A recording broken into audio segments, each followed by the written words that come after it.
The book of the prophet Zephaniah.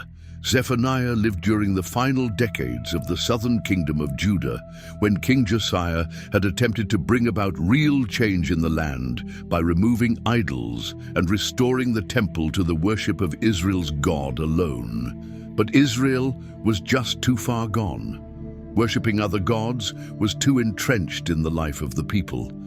And Josiah's pride eventually led him to a tragic death on the battlefield, setting Jerusalem on a collision course with Babylon. And Zephaniah, he had seen all of this coming. For years, he had been warning the leaders of Jerusalem. This little book is a collection of his poetry, summarizing his message.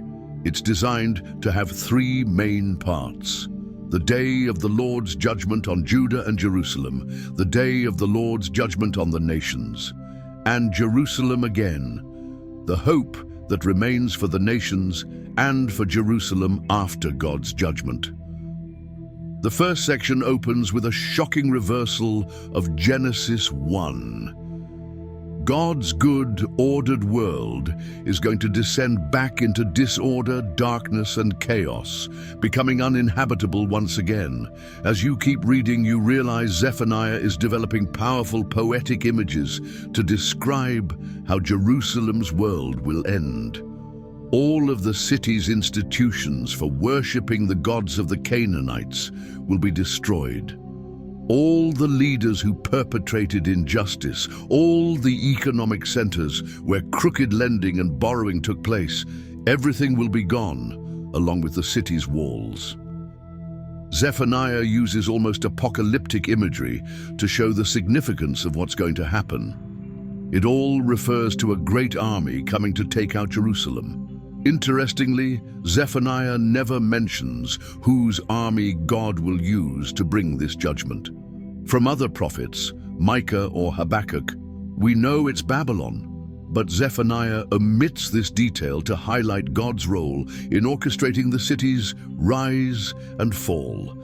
And actually, that's what gives Zephaniah hope. Not that Jerusalem as a whole can avoid its fate, but that in the closing poem of section 1, he calls on anyone in Jerusalem who would seek the Lord. These, he says, will make up the faithful remnant, the people who could be spared if they repent.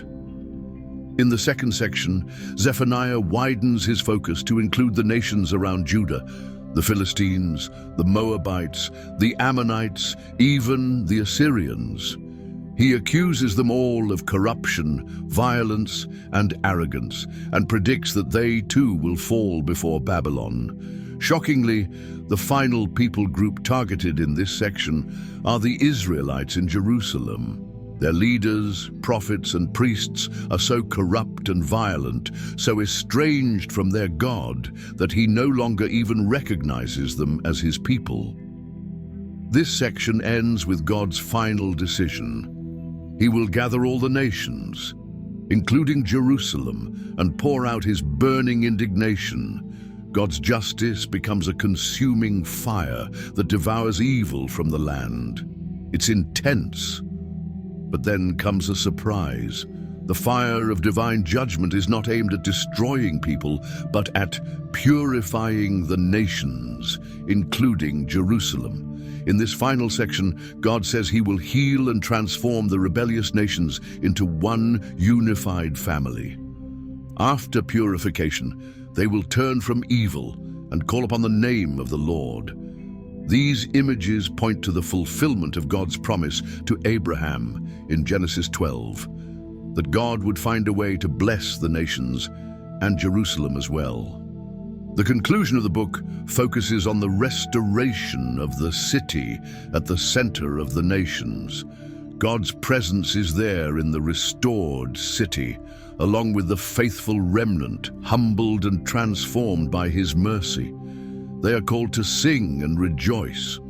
And in a striking image, we are told that God is a poet who wants to sing too. Your God will live among you, and he will celebrate you with songs of joy, Zephaniah says. The closing poem ends with powerful images of God gathering the outcast, the poor, and the broken into his family, exalting them to a place of honor. This little book of Zephaniah contains some of the most intense images of God's justice and love found anywhere in the prophets. His justice reflects his passion to protect and rescue his world from the horror of human evil and violence. God will not tolerate the atrocities people commit against each other and his creation, yet he brings justice in order to restore, to create a world where people can flourish in safety and peace because of his love. Zephaniah forces us to hold together these two aspects of God's character, his justice and his love.